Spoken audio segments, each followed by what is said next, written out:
Turabaramukije mwese abakunzi ba media yacu ya Parlo Cash TV mudukurikirana. Uno musi nkuko mubibona imbere ya kamera turi kumwe n'umutumire ashajije cyane yitwa Ferdinand, asanzwe ari porte parole w'umugambwe CDP Serukarukamvye. Mugabo ivyo ni weekend amuzi ko ariko vyishire kavyivugira. Ferdinand, turaguhaye ikaze wongera widondora n'abadukurikirana.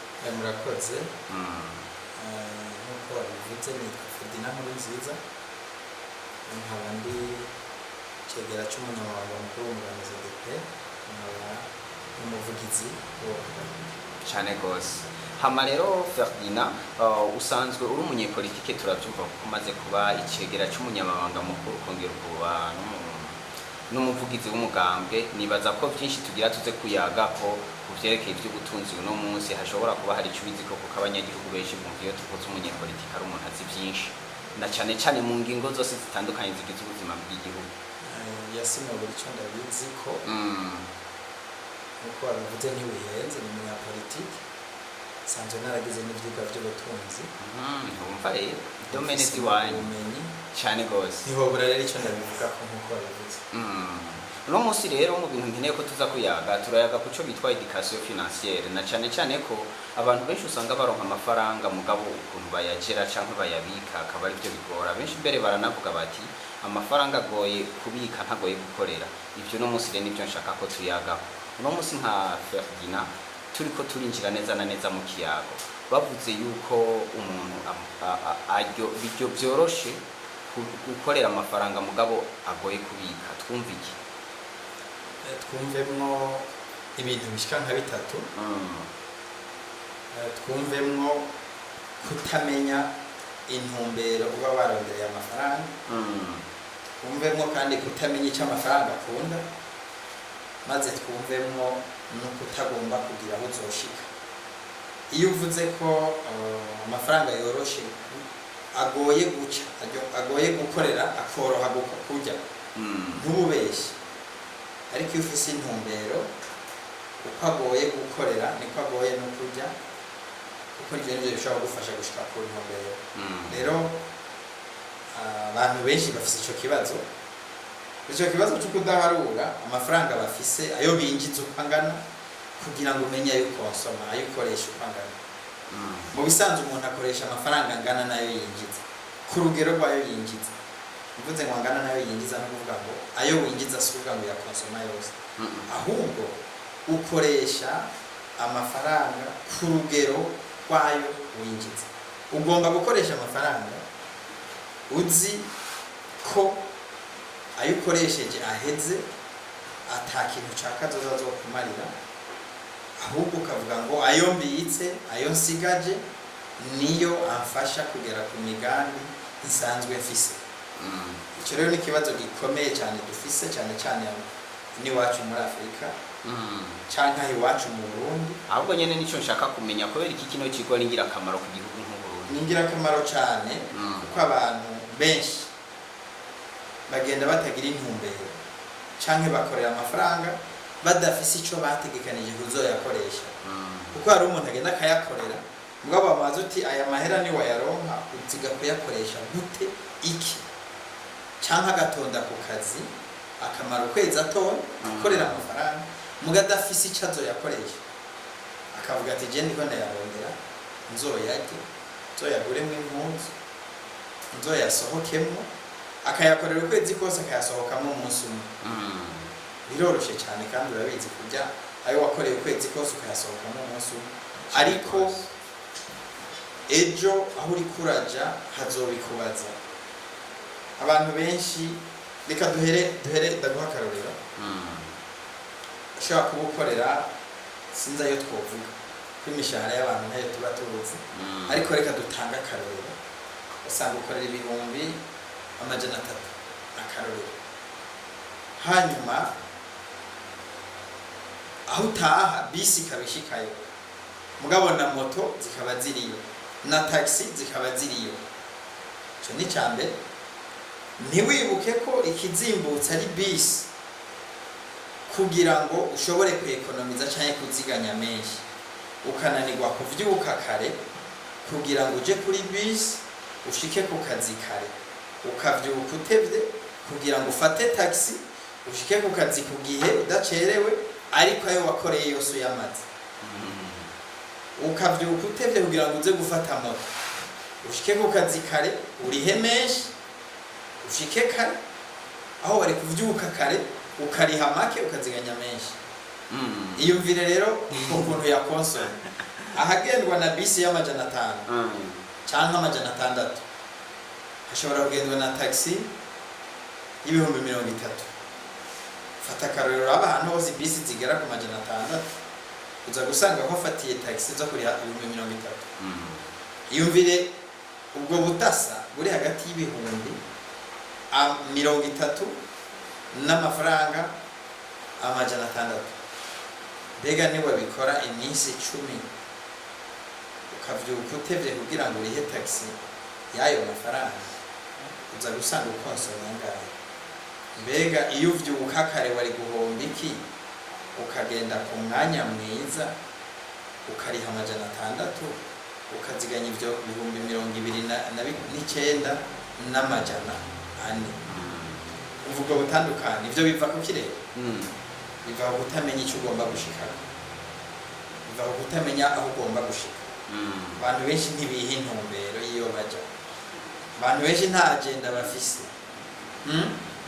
umwaka ugatangura umuntu ntagira ahantu yanditse imigambi azokora muri uwo mwaka ntavuga ati mparuye aho ico ninjiza ngomba gutegura uyu mwaka ugomba kuzohera nakoze iki kandi kivuye ngaha kubera ko ufise intumbero uvuga ngo ndakoresha yanga nuku je nziganya yanga nuku uyu mwaka uzohere ngeze ngaha rero nta kintu biva ngo gutagira intumbero utamenya umuntu nico nyene nshaka kumenya ahubwo ni gute ubumenyi buke mu micungire y'amafaranga y'umuntu bugira ico bikoze ku bukene ubumenyi buke mu gukoresha mu mikoreshereze y'amafaranga nibwo bugena icyo umuntu azoba ari ejo aho umuntu aja ahashika niyo azoshika bifise ingaruka mbi cyane ku miryango bifise ingaruka mbi cyane ku gihugu kuko umuntu akoreye yarya yose akayamara icyitwa kwiziganiriza ntikigira icyo kimubariye icyitwa kwiziganiriza ntagiha agaciro umugani w'ikirundi niwo bivuga neza ko ayo umuntu azorya ashaje yarondera akiri muto canke ayo uzorya urwaye uyarondera ugikomeye bivuga ngo uyaziganya ugikomeye bifise ingaruka mbi rero bifise ingaruka mbi z'ubukene ingaruka mbi zo kudatera imbere ingaruka mbi zo kwamana ivyiyumviro nk'indoto ntibibe imigambi kuko ivyo wiyumvira utazofushize mu ngiro ndabigereranya jewe nk'ukurota uryamye ukavyuka wavyibagiwe ariko ivyo wiyumvira nk'imigambi ukavyandika ugatangura urugendo rwo kubishikako ndabifata nk'ubudasa nk'ubudahangarwa bw'intumbero y'iterambere nuko rero bifise ingaruka mbikomeye ku miryango ingaruka mbikomeye ku gihugu mbere no kw'isi muri rusange kuko iyo abantu bateye imbere ibihugu bitera imbere kuko abanyagihugu bateye imbere cyane gose ahubwo ndashaka kumenya ni gute iyi education financière ishobora gufasha imiryango yama mu madeni adahera ikintu cya mbere twavuga ideni ni ikintu kibi cyane ideni ni ikintu kibi uretse ko ideni rizana agasuzuguro kuko uwoheraniye muhuye abagufise ko pouvoir kandi nawe muhuye urakanguka sinzi we ko ari umuntu uragirira ideni muhuye ukumva umutima urasimba canke iminsi yo kuri muri hanya yararenze wamubona mw'iyi nzira ariyo yo hafi wagira icyo mukayiheba ugaca muri iyi kugira ngo adahava kwishyuza ideni ico ni ikintu cya kabiri deni ni ribi cyane kuko iminsi yose iyo uriho ideni uryishyurana inyungu cyane cyane iyo atana mikoro menshi ufise ariko ideni ni ryiza iyo urishoye mu vyunguka itwovuga ububi bw'ideni gusa ariko ideni rigiye kukuzanira inyungu ukabona uti nabiharuye neza aya mafaranga ndayatoye muri banke kanaka sayo ngiye gutwara mu kabari sayo ngiye gutwara muri anniversaire sayo ngiye gushora aha hantu ndayatwaye azonyingiriza yangana kundihe ayangana ku ejo ishike ngaha ariko birababaje urazi gufata ideni kugira ngo usume neza muze kurya neza ufume urya nabi ariko ukabona udafise ideni urazi gufata ideni kugira ngo uze gusohokana abantu mu kabari kagaruka kuririhana n'inyungu n'ibindi nawe wasohokana bakaba bagukubisa ahubwo kandi mu ideni wasabye kuko urazi ibyo mu kabari donc kwama mu madeni ni bibi kwama mu madeni ni inzira yo kudatera imbere kwama gufata amadeni kugira ngo uyakoreshe ibintu bidafise akamaro ni inzira yo kwibohera mu bukene kandi ubukene budasanzwe ni gute none umuntu amenye gucunga neza amafaranga yiwe ashobora gutera imbere byoroshe ibyo ni discipline personnelle ariko umuntu ashobora kugira akarondera n'abizi iby'ubutunzi n'abizi ibyo gucunga amafaranga n'ababishoboye atari ababyize gusa n'ababishoboye kandi n'uba yaravyize ntabishobore ukarondera abo bantu babishyitseko bakagufasha ariko nawe ukagira discipline mu byo gukoresha amahera ntupfe kubona icyo wenshi wese ngo uraguze none nturabona abantu benshi icyo bahuye cyose aricyo yesa cyane kwesa sinzi kuzi icyo ari kwesa canke kwesesha sinzi icyo bahuye aricyo abaza ngo aho nangana ntiyigeze yandika ko azokigura ntiyigeze ategura ko azokigura ni amafaranga y'urugero yategekanije akayasumisha yose akayagura ibyo abonye byose agataha atacafise ni ukugira discipline rero ibyo umuntu akora akavyandika akabitegura ibyo umuntu azogura akavyandika akabitegura mugabo uhuye n'ikirato ngo nangaho ukagura wahura n'ijipo nangaho ukagura wahura n'ikoti nangaho ukagura uza gusanga ayo mahera uri kuyakoresha nabi kandi amahera ntakunda umuntu yakoresha nabi oya amahera ntakunda umuntu yakoresha nabi amahera arakundana n'umuntu atayarya cyane ngo yababaze amahera arakunda umuntu ayabagarira yego ariko ayashora Berdina watubwiye yuko wize ivy'ubutunzi mugabo twe tukaba twari dusanzwe tuzi ko uri umuganga ivyo navyo ubifatanya gute hagati yo kuba umuganga no kuba wize ivy'ubutunzi uno musi ukaba urongoye n'ino entreprise ya Omega birafatana ivyo sanze uri umuganga nutritioniste ariko narize n'ivyigwa vy'ubutunzi mbere yuko nja gukora masters muri nutrition d'abord nutrition nagize no muri université hanyuma mbere yuko nja kugira masters muri nutrition humaine amanje gukora masters muri ivyigwa vy'ubutunzi rero nico gituma wifatanya navyo birashoboka amasiyansi ashoboka ego kugira ngo tugire ivyo tumenya dufashe ahashoboka cyane gose na cyane ko bisaba ko abanyepolitike baba bisakaye mu mpande zose bisaba kwitegura ni byiza kwitegura cyane gose uno munsi rero tugarutse ku byerekeye vya education financière turabona igihugu nk'Uburundi ni kimwe mu bihugu bikeneye abantu bazi ibintu by'ubutunzi bishimishije uno munsi rero turiko turavuga kuri ico habura iki kugira ngo inyigisho zivuga ku by'ubutunzi bazihere muri primaire ibyo ni ishaka rya politike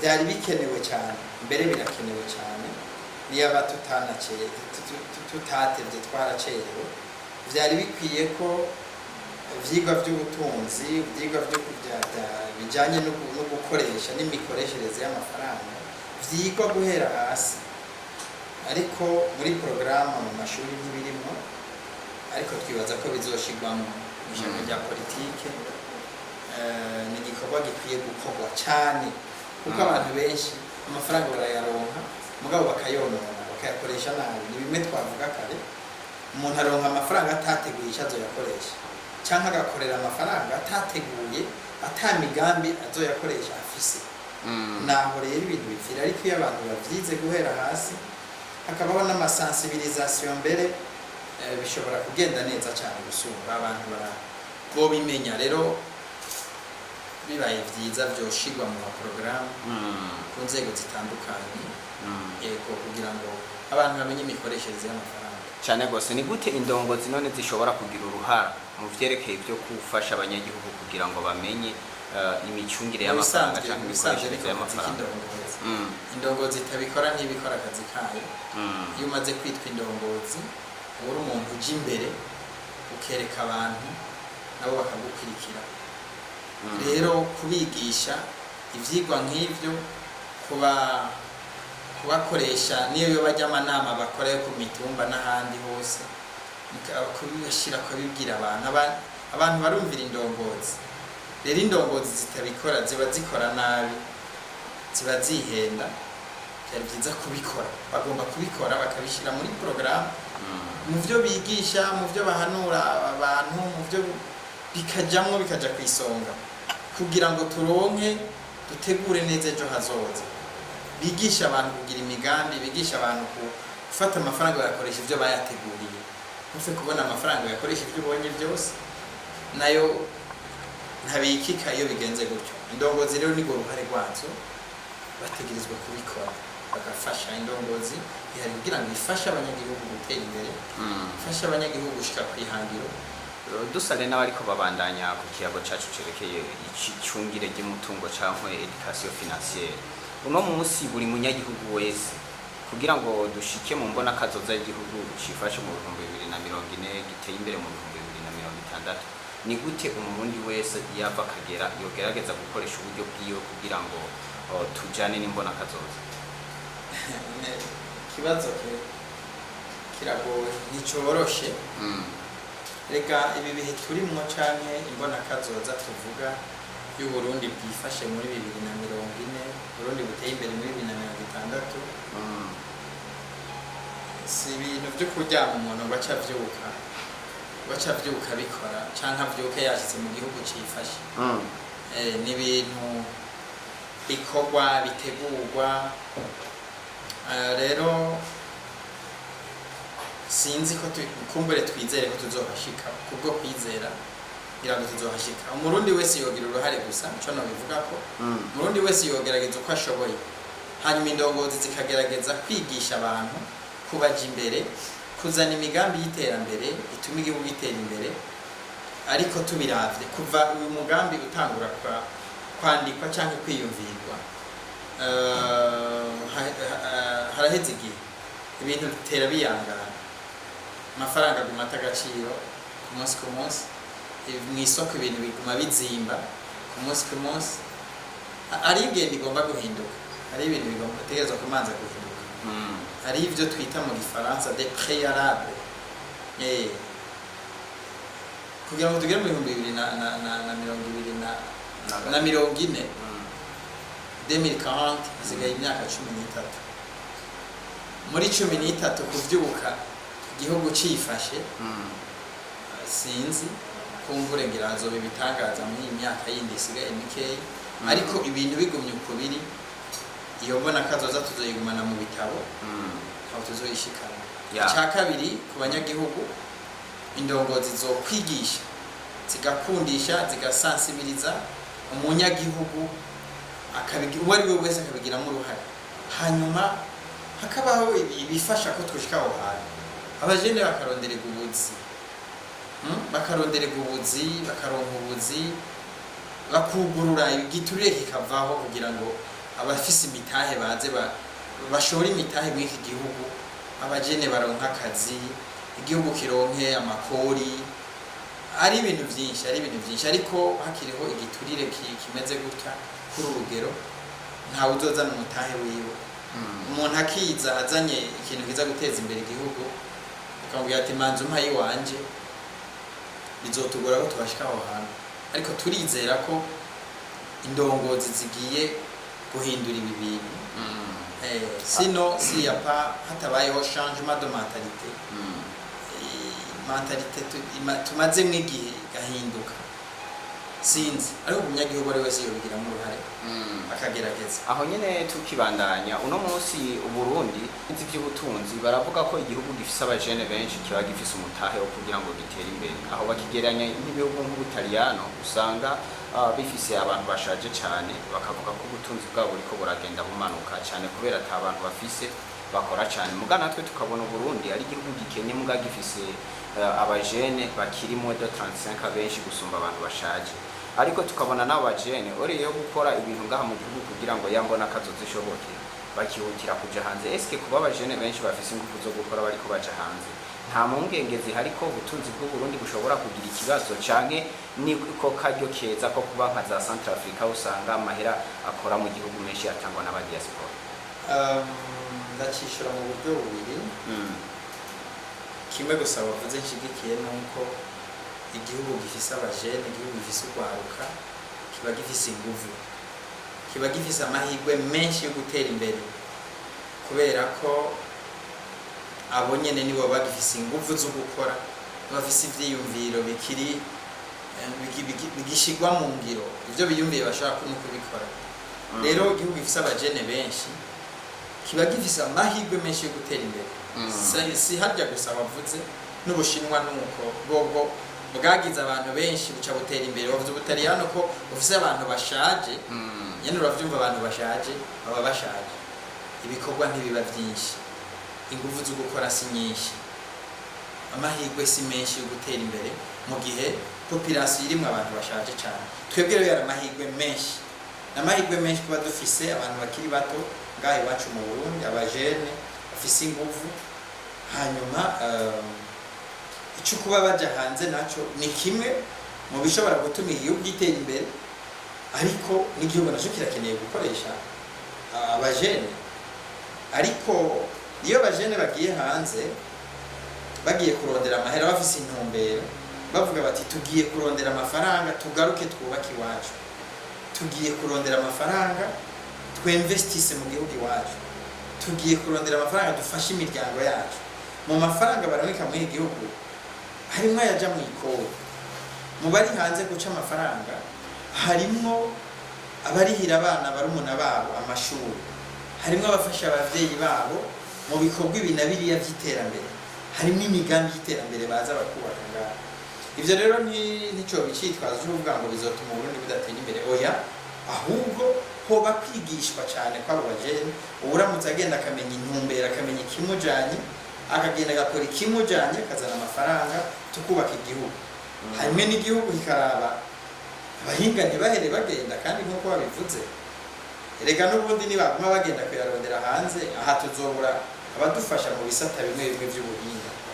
Ukumva ngo abaganga b'abahinga bose baheze, ukumva ngo umwarimu yahevye akazi, umwarimu yagataye yagiye gukora ari Dubai cyangwa ari ahandi ari hose yoja. Abana barakeneye ubumenyi, dufise abana bagomba kwiga, bakiyubaka, bakubaka ubumenyi, kuko iyo wubatse ubumenyi bw'abana wubaka igihugu. Ubundi yavuze ati kubaka ubumenyi niko kubaka kazoza, niko kubaka ingufu z'igihugu.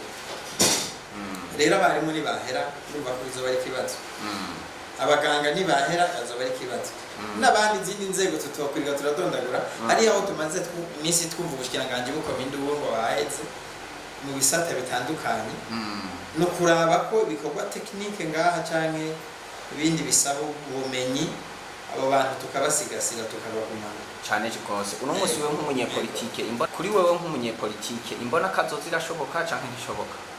Ku bwanje ibintu bigumye ku biri ntishoboka. Yoshoboka gute? Yoshoboka gute?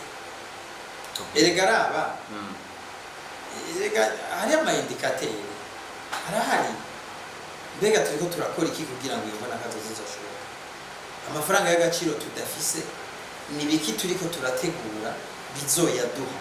Iyumvire tukiri kuri stade yo kubura igitoro, abantu badahabwa ku buntu kandi badahabwa ku ideni. Urabona tukiri kuri stade yuko amatara hani muri centre ville haturi, amatara acika kuryo horo bibona. Kandi urabizi ko ibikorwa byinshi bimwe na bimwe biha bikorwa nuko ayo matara hari muyaga nkubu hari. Turi kuri stade turi impande ya Tanganyika, amazi agatera amazi, umugabo tutayafise mu mazi, inzu zigatwara amazi yateye kuva mu mabici yose ngo ntibikunda, mugabo mu mazi tutagira amazi twoga, tutagira ayo dukoresha. Hari ibintu bikenewe ko twomanza gukora tukabona kuvuga ko tuzoshika batuje. Icya kabiri, urabona imyaka ngirigira bingahe mbona kazoza imaze kwandikwa, imaze kwigishwa kubwirwa indongozi, imyaka igira bingahe. Ariko kuva itangura kuvuga ifaranga ry'u Burundi riguma rikoroka, ibiciro ku isoko biguma biduga, ibintu ubuzima buguma buzimba. Ivyo ni ibimenyetso vy'uko tutokwemeza ko ishoboka, ariko ntitwovuga ko bitashoboka. Turacyafise amahirwe hamwe abaturi imbere indongozi z'igihugu zofata iya mbere koko, ntibibona kazoza yo mu bitabo gusa, ntibibona kazoza yo kuguma ibitse, ariko mbona kazoza yo gushirwa mu ngiro. Ndashaka kubwawe murundi wese akabigiramo uruhare, murundi wese akiyumvamo, abatwari bakabona ko ta murundi numwe wo gusiga inyuma kugira ngo tugere aho hantu, ko twese dutegerezwa gufata iya mbere, twese dutegerezwa kwiyumvamo. Hanyuma uwari we wese bakamuzana, ufise icyo ashoboye akaza akakidufasha, ufise icyo yoduterera akaza akagiterera, ubushoboye bakamushyira mu kazi kanaka ashoboye. Mugabo akazi kagitangwa kuri ka mwana wa mama, akazi kagitangwa kuri tuva hamwe, cyangwa dusangiye umugambwe, cyangwa dusangiye ibindi, mbona kazoza nta tuzoshikira.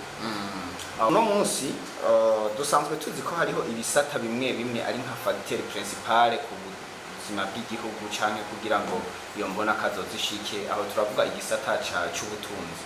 Igisata cy'ubutunzi gikuyemo ibisata byinshi, harimo ubushikiranganje bwa finance, hakabamwo n'ivyerekeye uburimyi n'ubworozi kamene. Turashaka rutubwira nko muri zose biteri nka zitatu, igisata c'amagara y'abantu uko cotunganywa kugira ngo iyo mbona kazoza ikunde, n'igisata cerekeye ico kwimba gutaraho turavuga OBM, n'icyerekeye uburimyi n'ubworozi. Urakoze.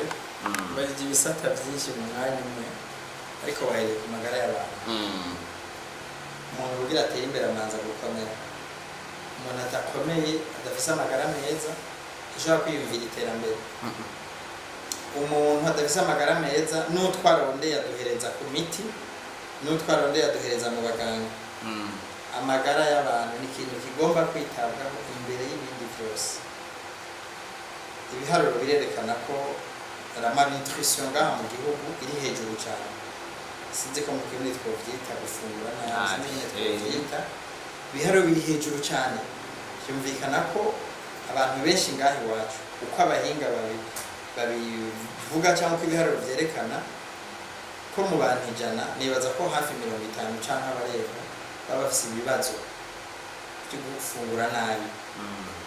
Icyambere rero twohera kugusansibiriza, kwigisha, kumenyesha abantu bakamenya amagara yabo uko ameze, uko agomba gutwara, uko agomba kubaho. Abantu bakamenya guhera umwana akivuka agomba kumererwa gute, guhera umwana agisamwinda agomba kumererwa gute, agomba gufatwa gute, kuko umuntu tumwita ko ari umuntu abaye umunsi asamwinda. Umunsi asamwinda twebwe nka mu kiganga tuvuga ngo umuntu arabayeho, kandi ni umuntu ababayeho. Arafise uko agomba rero kubaho kuva kiri muri mama wiwe. Arafise ingene agomba mama wiwe uburyo agomba gufungura, n'ingene agomba kubaho kugira ngo umwana ari mu nda amererwe neza. Iyo umwana amaze kuvuka tukamenya umwana agomba kumera gute, tukabwira abantu. Hari abantu benshi baba bafise mentalite, sinzi ko ari ibyo baba barabwiwe n'abanyokuru bacu ba kera, basanga bazi ibintu bitari byo. Umuntu akamenya ko umwana atarakwiza amezi 6 kuva avutse, atakintu na kimwe yemerewe gushira mu nda yiwe uretse amaberebere gusa.